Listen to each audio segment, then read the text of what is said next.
نحمده ونصلي على رسوله الكريم اما بعد عن ابي هريره رضي الله تعالى عنه قال ابو القاسم صلى الله عليه وسلم والذي نفسي بيده لو تعلمون ما اعلم لبكيتم كثيرا ولضحكتم قليلا او كما قال عليه الصلاه والتسليم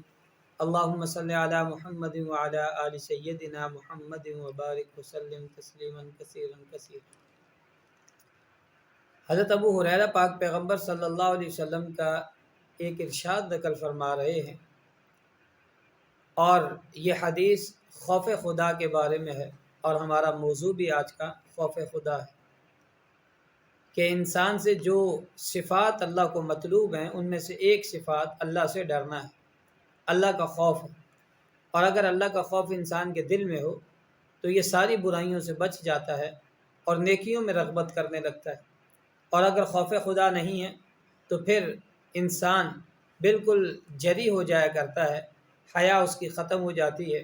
اور وہ نیکیوں سے دور اور گناہوں کی طرف دن بدن بڑھتا چلا جاتا ہے کہ اپنے اوپر جہنم کو لازم اور واجب کر لیتا ہے۔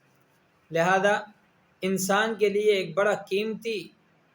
بڑی قیمتی صفت وہ ہے خوف خدا، کہ اللہ ہمیں خوف خدا نصیب فرما دے، کہ اپنا خوف اپنا ڈر ہمارے دلوں میں ڈال دے، جس کی وجہ سے انسان برائیوں سے بچ جائے۔ آج میں اور آپ غور کریں تو دنیا کے اندر کہ چھوٹے سے چھوٹے آدمی سے بھی ہم خوف کھاتے ہیں، اور کوئی افسری ٹائپ ہے یا کوئی باپ کا ڈر ہے یا کبھی استاد کا ڈر ہے تو ہم ایسا کام نہیں کرتے جس کی وجہ سے ہمیں پریشانی کا سامنا کرنا پڑے۔ طالب شاگرد ہے، طالب علم ہے، کلاس میں لیٹ نہیں آئے گا، سبق وقت پر سنائے گا، شرارت نہیں کرے گا استاد کے سامنے، کیونکہ اس کا خوف اس کے دل میں۔ ہاں، استاد کی نگاہ ہٹتے ہی ہو سکتا ہے وہ شرارتیں شروع کر دے، یا استاد کے تھوڑا آگے پیچھے ہوتے ہی وہ کارنامے شروع کر دے، لیکن جیسے ہی استاد سامنے آئیں گے تو ڈر کے مارے، باپ سامنے آئے گا تو ڈر کے مارے، کوئی افسر سخت سامنے آئے گا تو ڈر کے مارے یہ باقی کام چھوڑ دیں گے۔ تو فرمایا اللہ کا خوف اگر آ گیا تو اس خوف کی وجہ سے، ڈر کی وجہ سے اللہ تبارک و تعالی انشاءاللہ اس کو گناہوں سے محفوظ رکھ دیں۔ حدیث میں آتا ہے کہ آپ علیہ السلام مسجد میں تشریف لائے تو صحابہ اکرام وہاں پر ہنس رہے تھے، آپس میں ہنسی مذاق کر رہے، تو آپ علیہ السلام نے فرمایا کہ جو چیز میں جانتا ہوں تم جان لو، جو چیز میں دیکھ رہا ہوں تم دیکھ لو، تو پھر تم بہت کم ہنسو گے اور بہت زیادہ رو گے، یعنی تمہارا رونا زیادہ ہو جائے گا اور تمہارا ہنسنا بہت کم ہو جائے گا۔ یہ یاد رکھنا کہ اللہ کا خوف ہماری نجات کا ذریعہ ہے۔ ہر وقت کا ہنسنا اور ہر وقت کا ٹھٹھا مارنا یہ انسان کو غفلت میں ڈال دیتا ہے۔ فرمایا کثرت الضحک تمیت القلب، زیادہ ہنسنا یہ دل کو مردہ کر دیتا ہے، اور ظاہر بات ہے جب دل مردہ ہو جائے تو آپ بتائیں اللہ کی عبادت کیسے ہوگی، اللہ کی منہیات سے کیسے رکے گا، حرام سے اپنے آپ کو کیسے روکے گا۔ لہذا یہ بات اپنے ذہن میں بٹھا لیں کہ ہم نے انشاءاللہ اللہ تبارک و تعالیٰ کا خوف اپنے دل میں بٹھانا ہے تاکہ ہم گناہوں سے بچ جائیں۔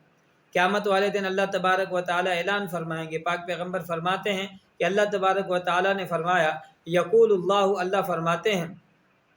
اخرجوا من النار، اس آدمی کو جہنم سے نکال دو، من ذکرنی یومن، جو ایک دن بھی جس نے مجھے یاد کیا ہو، یعنی دن کے کسی حصے میں مجھے یاد کیا ہو کبھی زندگی میں، اور فرمایا اس آدمی کو بھی نکال دو، اخرجوا من النار، اس آدمی کو بھی نکال دو، من خافنی فی یومن، جو دن کسی وقت میں مجھ سے ڈرا ہو، یعنی اس کے دل میں اگر میرا ڈر یا میری یاد ہو، فرمایا اس کو جہنم سے نکال کر جنت میں ڈال دو، کیونکہ اللہ تبارک و تعالیٰ سے یہ ڈرنا اس کا کام آ جائے گا۔ ایک اور حدیث میں آپ علیہ السلام نے فرمایا، حدیث شریف کے اندر آپ علیہ السلام نے فرمایا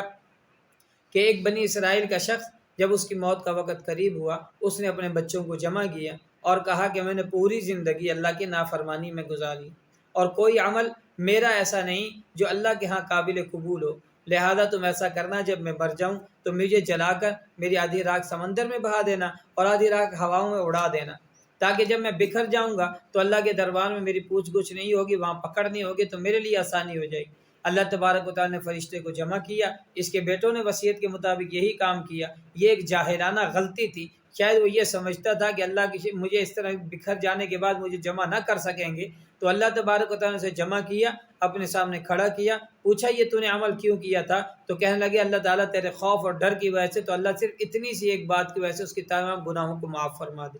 تو یہ خوف خدا یہ بہت بڑی چیز ہے۔ اگر یہ خوف خدا نہ ہوئی تو انسان کا کوئی کامیابی، اور یہ خوف کی وجہ سے اللہ کے ڈر کی وجہ سے اللہ کا قرب انسان کو نصیب ہو جاتا ہے، گناہوں سے بچنا انسان کے لیے آسان ہو جاتا ہے۔ حدیث شریف میں آتا ہے کہ ایک صحابی کے اوپر موت کا وقت طاری تھا، آپ علیہ السلام ان سے ملنے گئے، پوچھا ہے آپ کی کیا کیفیت ہے؟ تو صحابی عرض کرنے لگے اپنے معاملات میں تو بالکل خوف ہے کہ میں نے کوئی اللہ کی عبادت اطاعت کے اندر اپنے آپ کو نہیں کھپایا، لیکن جب اللہ کی ذات اور شان کریمی کو دیکھتا ہوں تو امید بہت زیادہ ہے کہ مجھ جیسے کمزور اور گناہ گار کو بھی معاف فرما دیں گے۔ آپ نے فرمایا جس شخص کے اندر، جس کے دل کے اندر یہ امید اور خوف کا بیج پایا گیا، فرمایا یہ آدمی کامیاب ہے، اس کے لیے نجات کوئی نہیں۔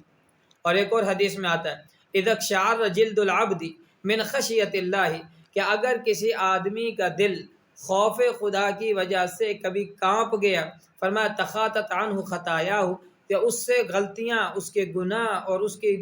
برائیاں ایسے اس سے جھڑنا شروع ہو جاتی ہیں کہ جیسے تم نے دیکھا ہو کہ خشک پتے درخت سے جھڑتے ہیں، کہ درخت سے خشک پتے یہ گر جاتے ہیں اور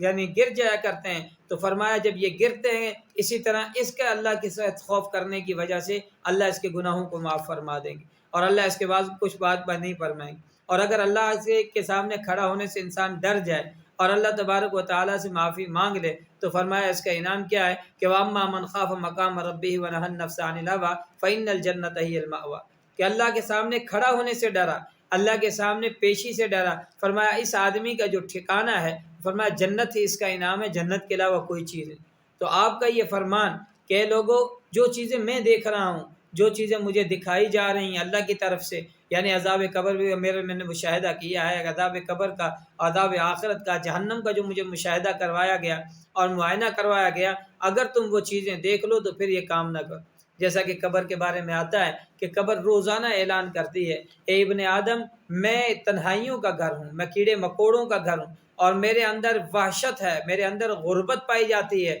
تو جب میرے اندر آئے گا تو میری سختیوں کو دیکھے گا۔ اور اگر کوئی نیک آدمی جاتا ہے اور یہ اس کو دیکھتا ہے کہ نیک ہے، کہتا ہے مرحبا بک، تجھے خوشی آمدید ہو، تو جتنے لوگ میرے اوپر چلتے تھے تو مجھے سب سے زیادہ محبوب تھا، آج آیا تو اپنا اعزاز اور اکرام بھی دیکھے گا۔ اور فرمایا کہ جب اس کے لیے پھر تحد نگاہ کھل جاتی ہے اور اس کے لیے انعامات کی بارشیں ہو جاتی ہیں، جنت کی کھڑکی کھول دی جاتی ہے، اور فرمایا جب کوئی آدمی گناہ گار اس کی قبر کے اندر جاتا ہے اپنی قبر میں، تو قبر اسے کہتی ہے لا مرحبا بک، تجھے کو آنا تیرا خوش آمدید نہ ہو، جتنے لوگ چلتے تھے مجھے سب سے زیادہ نفرت تجھ سے تھی، آج آیا ہے تو آنے کے بعد فرمایا کہ تو میرے پاس آیا ہے تو اب آنے کے بعد تو دیکھ لے گا کہ میرا انجام کیسا ہے تیرے ساتھ۔ اور پھر فرمایا آپ نے تشبیہ دے کر فرمایا پھر اس کو بھینچتی ہے، اس کی پسلیاں ایک دوسرے میں یوں چلے جاتی ہیں جیسے انگلیاں ایک دوسرے میں چلے جاتی ہیں، اور پھر اس پر اسدے مسلط ہوتے ہیں، فرمایا 70 اسدے اللہ تبارک و تعالیٰ اس پر مسلط فرماتے ہیں، 70 اسدے، اور ایک اسدہ فرمایا ایک مرتبہ ڈنگ مارے تو 70 ہاتھ انسان جاتا ہے۔ حدیث شریف میں آتا ہے آپ نے ارشاد فرمایا کہ ان اسدوں میں سے کہ اگر ایک اسدہ دنیا کے اندر صرف پھونک مار دے تا قیامت دوبارہ سبزہ پیدا نہیں ہوگا، تو کتنا سخت یہ ہے۔ اور اسی طرح آپ علیہ السلام نے ایک اور حدیث میں فرمایا کہ جو آدمی جس کے